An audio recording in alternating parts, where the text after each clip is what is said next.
Hello viewers, আসসালামু আলাইকুম। কেমন আছেন আপনারা সবাই? আশা করি আল্লাহ তাআলার অশেষ রহমতে সবাই অনেক ভালো আছেন। নাবিলা রুমালি অ্যান্ড সিস্টার্সের পক্ষ থেকে আপনাদের সকলকে স্বাগতম জানিয়ে শুরু করছি আজকের এই ভিডিওটি। আপনারা নিশ্চয়ই এতক্ষণে বুঝে গিয়েছেন কী নিয়ে আমাদের আজকের ভিডিওটি। আমাদের আজকের ভিডিওটি আমাদের অতি পরিচিত এই রমনা পার্ক নিয়ে। আজকে আমি এই ভিডিওটিতে রমনা পার্ক সম্পর্কে আপনাদের জানিয়ে দেব অনেক অজানা তথ্য, যা আপনাদের কাজে লাগলেও রাখতে পারে। ঢাকার প্রাণকেন্দ্রে অবস্থিত এই রমনা পার্কটির আয়তন প্রায় ৬৮.৫ একর। পার্কটির তিন দিকে রয়েছে স্বনামধন্য বেইলি রোড, শাহবাগ এবং কাকরাইল। শৈশব কৈশোরের স্মৃতি বিজড়িত এই রমনা পার্কে প্রতিটি মানুষের জীবনে একবার হলেও রমনা পার্কে আসা হয়েছে, যেখানে সকালে হাজার হাজার দর্শনার্থী যায় মর্নিং ওয়াক করার জন্য এবং এর প্রাকৃতিক সৌন্দর্য উপভোগ করার জন্য। চারদিকে সবুজে সমারোহ ছিটানো এই পার্কটিতে গেলে যে কারোরই মন জুড়িয়ে যাবে। আপনারা নিশ্চয়ই শুনতে পাচ্ছেন পাখির কি সুন্দর কিচিরমিচির আওয়াজ। পার্কের এই মনোরম পরিবেশে হাঁটতে কার না ভালো লাগে। এই জন্যই সকাল থেকে এখানে শুরু হয় হাজার হাজার দর্শনার্থীদের ভিড়। এখানে রয়েছে অনেক রকমের নাম জানা অজানা ফুল, ফল এবং হাজার রকমের ঔষধি গাছের সমাহার। মৌসুমী সিজনের সব ধরনের ফুল এবং ফল গাছ কর্তৃপক্ষের তত্ত্বাবধানে এখানে চেঞ্জ করে করে রোপণ করা হয়। রমনা পার্কে এখন ৭১ প্রজাতির ফুল গাছসমূহ, বহুবর্ষজীবী এবং বার্ষিক ৩৬ প্রজাতির ফল ফলাদি, ৩৩ প্রজাতির ঔষধি গাছ এবং ৩১ প্রজাতির বনজ এবং ১১টি অন্যান্য প্রজাতি জন্মায়। গাছগুলোর মধ্যে স্বর্ণচাপা, রিঠা, কর্পূর, মহুয়া, তেলসুর ইত্যাদি অন্যতম। পার্কটিতে বিশ্রামের জন্য রয়েছে অনেক সুন্দর ও আধুনিক জায়গা, পাশাপাশি পথচারীদের জন্য রয়েছে টয়লেটের ব্যবস্থা, যা পিডব্লিউডি দ্বারা সংরক্ষণ করা হয়। রমনা পার্ক নামে এই বনভূমি পার্কটির ইতিহাস কিন্তু শুরু হয় মুঘল শাসনামলে, যখন ঢাকা শহর প্রতিষ্ঠিত হয়। ১৮২৫ সাল থেকে রমনা এলাকা তার গৌরব পুনরুদ্ধার করতে শুরু করে এবং এলাকাটির নাম দেওয়া হয় রমনা সবুজ। ১৯৪৭ সালে পাকিস্তান সৃষ্টির পর রমনা এলাকা ঢাকা শহরের ইতিহাসে একটি গুরুত্বপূর্ণ স্থান দখল করে আছে।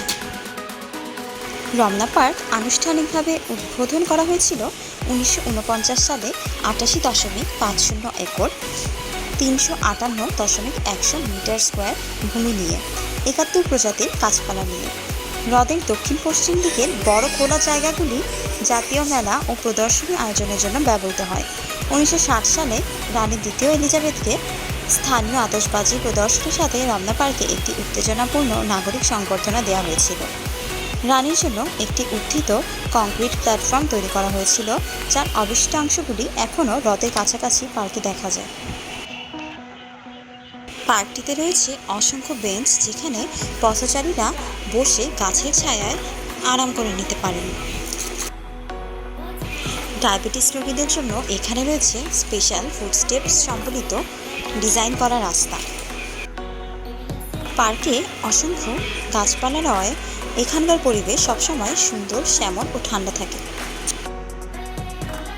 এই পার্কটি তার প্রাকৃতিক সৌন্দর্যের জন্য এতটাই বিখ্যাত যে এখানে ১৯৭০-এর দশকের সময় থেকে বিভিন্ন ধরনের খ্যাতনামা মুভি, চলচ্চিত্র এবং নাটকের শুটিং করা হয়ে আসছে।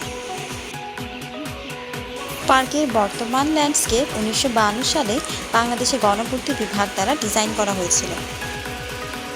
সেই সময় বিরল জাতের গাছের চারা গাছের কূপ দ্বারা সেচ দেওয়া হয়েছিল। তাদের সরবরাহ করার জন্য একটি কুড়ি আকৃতির জলের টাওয়ার পার্কের উত্তর দিকে নির্মিত হয়েছিল। জলের টাওয়ার ছাড়াও এখানে রয়েছে একটি সুগভীর হ্রদ, যার ওপর দিয়ে ব্রিজ নির্মিত হয়েছে। তাছাড়াও এখানে রয়েছে শিশুদের খেলার জন্য একটি ছোট্ট শিশু পার্ক, খাওয়ার জন্য রেস্টুরেন্ট এবং মসজিদ। রমনা পার্কে বিভিন্ন ধরনের উৎসব অনুষ্ঠান পালিত হয়। প্রতি বছর রমনার বটমূলে ছায়ানটের আয়োজনে নববর্ষ পালন করা হয়। এখানে বসে পয়লা বৈশাখের মেলা। রং বেরঙের পোশাক পরে মেতে উঠে বিভিন্ন ধরনের জায়গা থেকে আসা মানুষজন। ভিডিওতে আপনারা রং বেরঙের পোশাক পরা একদল মানুষজনকে দেখছেন, যারা এখানে গায়ে হলুদের অনুষ্ঠান করতে এসেছে। এভাবেই বছরে বিভিন্ন সময় বিভিন্ন ধরনের আয়োজনে মেতে ওঠে রমনা পার্ক।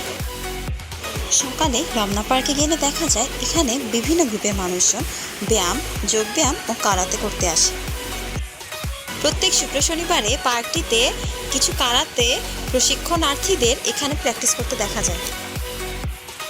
প্রাকৃতিক বৈচিত্র্যের সমাহার এই রমনা পার্কে গাছগাছালির পাশাপাশি রয়েছে কাঠবিড়ালির মতো ছোট ছোট পশু পাখি। তাছাড়াও কয়েকশো প্রজাতির পাখির যাতায়াত। শীতকালে এখানে লেকের ধারে অভিযাত্রী পাখিদের দেখা যায়। বিভিন্ন ঋতুতে এখানে গাছে দেখতে পাওয়া যায় মৌসুমী ফুল ফল। আর লেকের ধারে মনোরম পরিবেশে বেঞ্চে বসলে মন যেন আপনা আপনি ভালো হয়ে যায়। অনেক সময় এখানে সাইকেল স্টান্ট করতেও দেখা যায়। বর্তমানে রমনা পার্কে সংস্কারের কাজ চলছে, যার কারণে লেকের এক পাশ এখন বন্ধ করে রাখা হয়েছে। লেকের চারধারে এখন ব্রিজ নির্মাণের কাজ চলছে। রমনা পার্কের দুই পাশে পানির ঠিক মাঝ বরাবর পানির উপর দাঁড়িয়ে থাকা এই ব্রিজটি তৈরি করা হয়েছে। ব্রিজটি এতটাই সুন্দর যে এর উপর দাঁড়িয়ে আপনি যখন ছবি তুলবেন অথবা এর উপর দিয়ে যখন হেঁটে যাবেন তখন মনে হবে আপনি যেন ঠিক পানির উপরেই দাঁড়িয়ে আছেন বা পানির মধ্যে দিয়ে হেঁটে যাচ্ছেন। কাঠ ও মেটালের তৈরি এই ব্রিজটি বর্তমানে রমনা পার্কের পথচারীদের বিশেষ আকর্ষণ। জ্যামের শহর ঢাকা শহরে হাঁফ ছেড়ে বাঁচতে মানুষ বর্তমানে সবুজ শ্যামলের ছোঁয়া খুঁজে। ঢাকার প্রাণকেন্দ্রে থাকা এই পার্কটি সাপ্তাহিক ছুটির দিনগুলোতে হয়ে উঠেছে বিনোদনের প্রধান আকর্ষণ। প্রকৃতির সৌন্দর্যমণ্ডিত এই পার্কটিতে ছুটির দিনে নামে মানুষের ঢল। ইট পাথরে গড়া এই যান্ত্রিক শহরে স্বস্তি নিঃশ্বাস ফেলানোর জন্য মানুষ ছুটে আসে প্রাকৃতিক সৌন্দর্যের লীলাভূমি এই রমনা পার্কে। ছোট বাচ্চারা পার্কের এই মনোরম পরিবেশ পেয়ে আনন্দে উত্তাল হয়ে ওঠে এবং তারা ছোটাছুটি করতে থাকে পার্কে। বিকালে এখানে বসে গানের আসর। মাঝে মাঝে কিছু বাউলদের এখানে দেখা যায় মনের আনন্দে গানে মেতে উঠতে।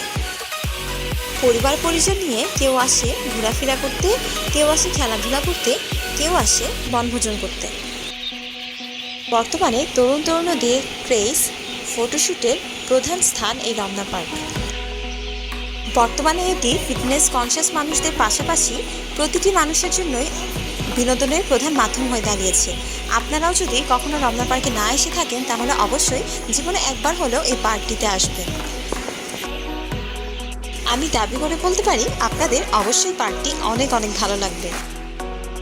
তবে ছুটির দিনগুলোতে এখানে বেশ মানুষের ভিড় থাকে বিধায় আপনারা চেষ্টা করবেন অন্যান্য দিনগুলো যেতে। তো এই ছিল আমাদের আজকের আয়োজন। আশা করি এই ভিডিওটি আপনাদের ভালো লেগেছে। ভালো লাগলে অবশ্যই একটি লাইক দিবেন এবং আমাদের কমেন্ট বক্সে জানাবেন ভিডিওটি আপনাদের কেমন লেগেছে। আমাদের ভিডিও আপনার ফ্রেন্ডস অ্যান্ড ফ্যামিলির সাথে শেয়ার করবেন এবং আমাদের চ্যানেলে যদি এখনও সাবস্ক্রাইব না করে থাকেন তাহলে অবশ্যই সাবস্ক্রাইব করে পাশে থাকা বেল বাটনটি ক্লিক করে দেবেন পরবর্তী যে কোনো ভিডিওর আপডেট পাওয়ার জন্য। আপনারা পরবর্তীতে কী টাইপের ভিডিও চান তা অবশ্যই কমেন্ট করে জানাবেন। ততদিন পর্যন্ত সবাই সুস্থ থাকবেন, ভালো থাকবেন এবং আমার জন্য দোয়া করবেন। আপনার ফ্রেন্ডস অ্যান্ড ফ্যামিলির সাথে ভালো থাকবেন এবং করোনা থেকে সেফ থাকবেন। এতক্ষণ ধৈর্য ধরে এই ভিডিওটি শেষ পর্যন্ত দেখার জন্য আপনাদেরকে অসংখ্য ধন্যবাদ। আজকে তাহলে এখানেই বিদায় নিচ্ছি। পরবর্তীতে আপনাদের সাথে দেখা হবে নতুন কোনো এক ভিডিওতে। ততদিন সবাই সাবধানে থাকবেন, করোনা থেকে নিজেদের বাঁচিয়ে রাখবেন এবং আপনার ফ্যামিলি ও ফ্রেন্ডসদের সাথে ভালো থাকবেন। এই কামনা নিয়ে এখানেই শেষ করছি। আল্লাহ হাফেজ।